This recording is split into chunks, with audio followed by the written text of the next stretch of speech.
Hello, how is everyone doing? Welcome back to my channel. This is Miss Osapir, where we do beautiful, awesome, lovely things to deal with yarn, my yarn life, my life, and design life. So guys, welcome back to my channel. If you're a member of this nice beautiful family, and welcome if you're new here. So as you know, we are doing a series called the How To series, and in this series of the How To series, we have been talking about how to start a business, how to market that business, social media platforms that are helpful for you to do all that, customer service and all those things. So this is like the 1 2 3 4, this is the 5th video on the series. So today we are going to talk about finances. Finances. Woo! Finances is key to everyone.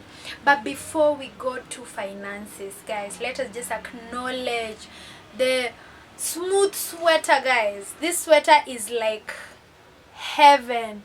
Hii ndo ile yenye watoto wanafunikwangwa nayo. Guys, this thing is super soft, and I will put a video either here or here of the whole outfit because I dress up for my people. Unajua nikikuja ku video, when I come to take videos of my YouTube channel, nika nimeenda job. Niko job, guys. So the same way I'd wear a suit or a blazer to the office is the same way I'm dressing up for the videos. I wish I had a bigger set where you'd see the whole of me, but tunaanza mdogo mdogo. Hiyo time ya whole set itafika, si ndio? Where we will have a crew behind the scenes, we'll have, okay, I don't do makeup. I was about to say makeup artist, but of course we'll have someone there to ensure the skin is glowing, the hair is hairing, the outfit is outfitting, and etc. Yeah, so guys, let's dive into it. We're going to talk about finances in the business, in the small business. So first and foremost, let me just say, what is it called? Let me just say that I'm not an expert on finances. I'm not very good at also finances and all those things. But in the short period that I have run my business, nimeshika kitu moja au mbili. So when I started, I said I am sharing this thing so that at least those people who are starting businesses do not make the same mistakes that I did. So that at least if you get 1 point on either finances or customer service or marketing or social media, or that can help you make the right choice or that can help you grow faster, that will be my joy, because sitaki kila mtu afuate the same road or make the same mistakes. Because personally, running a business, I didn't take a course before. Like when I started, I didn't take any kind of course until I think last year when I did the Future Females 12-week course, which I still need to, and I graduated on that, yes, which I still need to go back and just to go through it, because I was doing it at the same time as I was doing my final year thesis and my thesis project. So it was very tough. So I will still go back through the content that we were given and see whether I'm going to apply or apply some of it on my business and other businesses that I run. So guys, this is all to help you start a step higher than everyone else started. So no expert here, just sharing what I've learned through the 6 years that I've been running Opfranits. Yeah, and I hope kila mtu atasaidika. Yeah, so I have divided finances into 4. The final one is not really deep as such, but we will talk about it when we reach there. So before tatuanze, tafadhali subscribe. Have you subscribed? Ama unatuwatch too? Are you shacking up with us, or do you want to subscribe? Make the commitment and subscribe. Unaona? See, you're bringing someone into your house alafu umwambi nyinyi ni nini. chief digressor, ndo huyo mimi nilikuwa na digress, but anyway, don't shack up with us, you know. Make the commitment, subscribe, like, share, watch the videos all the way to the end, comment, talk about, you know, comment something down there about the series that's going on. Tell me something that maybe you learned during your busyness, or tell me if anything I've said has helped you, or you know, give me advice also on the comment. I appreciate interaction, guys, and nawapenda sana pia. So in terms of finances for in your small business, number one, you need to know, or you need to have a payment plan.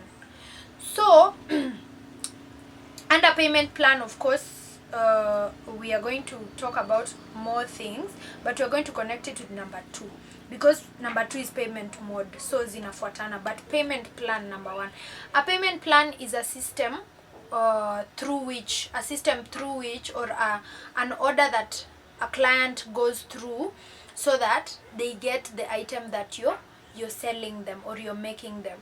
So for example, a payment plan is maybe payment plan ya mtu inaweza kuwa you pay 100%, sindio, and then you're given the item, or you pay a third or 3/4 or a quarter or whatever, and then you're given the item. So for handmade products, personally, vile nime experience, when I was starting, I used to like get nothing from the client. I would do everything. For example, if someone would come and tell me I want a Marvin, I would go buy the yarn with my own money, and I would come make the anini, package it, and then I would call the client and be like, your piece is ready. Okay, this is the amount that you're supposed to pay. Okay, and then tunapatana, make the exchange. But if someone decided to change their mind and be like, I no longer want that Marvin, I no longer want that Bini, sasa sunona hiyo ni loss kwangu. And at that time I was just starting, and I don't want to say that a lot of that happened mostly, but it actually did happen, where a client shows interest in something and tells you to make it, but because you don't ask for a certain commitment, they change their minds and they're like, no, I don't want it anymore, or they just zima their phones, or they just, you know, ghost you. So to avoid all these things, you need to have a payment plan. So whenever you're talking to a client, or a client has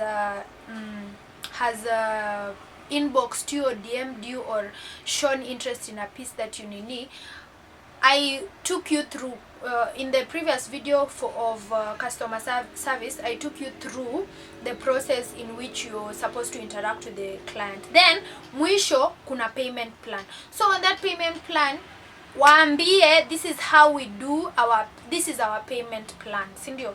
Before I start working on your piece, you will pay 3/4 of the amount or 2/3 of the amount. That is personally me. That's what I do personally. I usually take either 3/4 of the whole amount or 2/3, depending on what item it is. So, for example, if I have a piece that goes for 6,000 shillings, so if I'm working with 3/4, 3 divided by 4 times 6,000, they will pay 4,500. Balance after 4,500 ni 1,500. So 6,000 minus 4,500 ni 1,500. So this is what I'm telling the client. I'm telling the client, okay, this piece costs 6,000 shillings and our payment plan is like so. You will pay 3/4 of the amount before I start working. Na hiyo itakuwa commitment fee ya kuanza kufanya kazi, right? So after you give me the 4,500, I will go buy yarn. I will go get things, whether I have the yarn in the house or not, the specific color. Since I do custom made things, the client will have to tell me the color they want, nini nini. If I don't have the color in the house, I will have to go get the color and all. And remember, in this amount that you've given, ulishaweka hizo vitu zote za, fare to town, damages za all the things, transportation and everything. You need to have put it into the price before, kwa sababu if you have sold something before, unaweza ona okay, this thing cost me a certain amount of money. And it will also help you to do your research and find out where are my raw materials sold closer to where I live kuliko mbali, unaona. But don't compromise the quality. So if the best quality of yarn is only found in town, just go to town. So that would mean you'll have to include the fare prior, unaona. So this client will pay me 4,500. After paying me 4,500, I'll start the work, nini, and my system is usually interactive. So whenever I go for yarn shopping, I'll send a picture of the shades that I've gotten, especially if they're like, I want shades of purple, or I want this kind of nini. So I'll go with that picture and show the nini guy, and then compare until I get the exact or the closest. So I will do a picture of comparing all the shades of that specific color, alafu wanaweza chagua, and I usually inform them I'm going and shopping tomorrow, you see. So watakuwa online so that they are able to nini. And if they are not online, I'll just call them and be like, hey yo, nimekutumia some photos, please get into it and see which color which shade you really wanted. No. So after that, tumeagree that the quarter will be paid on delivery, right? So that would mean if this client decides to change their mind that they don't want this piece again, I won't be at fault, or I won't be in any whatever to, sitakuwa na stress ile ya I've already spent my money, nini. No, they're the ones who will be, watakuwa na stress kwa sababu they'll be like, I've already sent 4,500, mbona nina change mind, you see. So it's like a commitment fee. So the person who will pay that amount is someone who wants this thing for real, na hataki jokes. The good thing on your side is that you won't make a loss, because the 4,500 has taken the cost of your cater for everything that you've done up to this point, hadi imebakisha change, you see. So your job is to complete the work and send a picture to the client that nimemaliza kazi. When are you free for delivery? So mta discuss delivery. Like personally, on the previous video I talked about delivery also. So if you do deliveries in town at a certain amount, put it on your Instagram so that mtu anajua on top of the 6k I'll add 200 bob for the delivery. Ama kama naikujia mwenyewe, then I won't add, you see. So you talk to them about delivery, munapatana wherever munapatana, and then they pay you the 1,500 that has remained. You give them the piece. No, then you'll go through the details about, follow up nini that I talked about. So that's basically a payment plan. A payment plan is just how do you pay for your stuff, because handmade stuffs pia kuna clients wenye they are hesitant to pay full amount kwa sababu hawajaona outcome. But me, I usually say, for you to reach out to someone on Instagram, you have already seen their portfolio from the feed. Ushaona kazi wanaweza fanya. So your job is to just trust them and wait for them to give out the nini. Then you'll tell them, if you didn't like it, utawaambia tu. And personally, if a client doesn't like it and wants doesn't like it at all, I'd be like, okay, can I make you something else, so that pia usi compromise your brand. Yeah, but as a maker, don't deliver something that's not okay. Sawa, just do your best, put your best in it. But sometimes accidents happen, so I did a video on that also, by the way. I think I'll link it up here so that nisi waste time sana kuongea about that. Let me have some coffee. Nimeongea sana. Aya, payment mode. Number 2 is payment mode on finances. So payment mode is how a guy is paying you. How is this client paying you? Is she giving you cash? Giving you cash needs you to be there with them physically. So mostly me, I prefer soft money. So I'd either do M-Pesa, or PayPal or bank account direct, but basically the one that makes sense most ni M-Pesa, especially for a small business owner. But the good thing is that PayPal also is connected to M-Pesa. So if they have PayPal, well and good.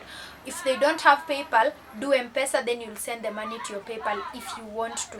Because PayPal is international, so it's good to, put all your money in one, your business money in one place, especially if you have several businesses, unajua in here this, then you can track how the businesses are doing, and ni gani ina make more money than the others, nini and all those things. But mainly payment modes. So I would advise payment modes ikwe strict.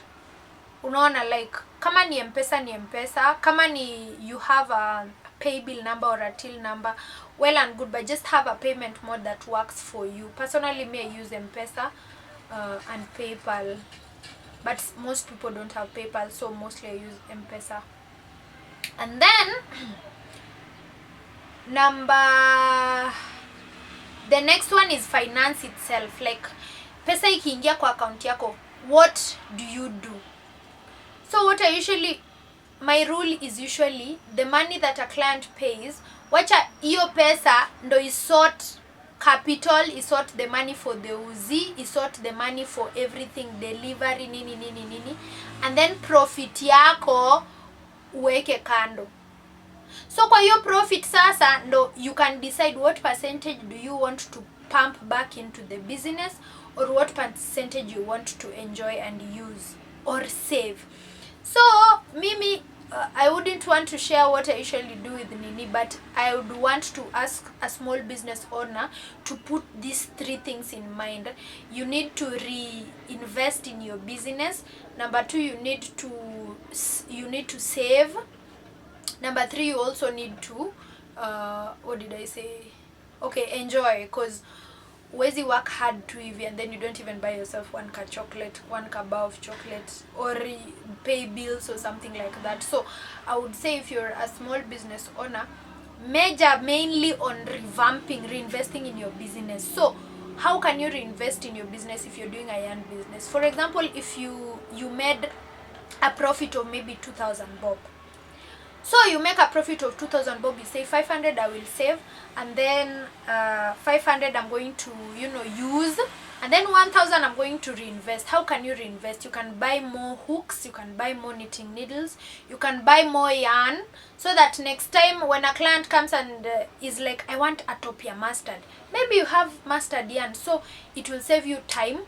Utachukua hiyo mustard yarn uanze kushona immediately, and even the time of delivery itakuwa very short and itakuwa easier for you. You will save yourself money ya kwenda town na kurudi and all and time.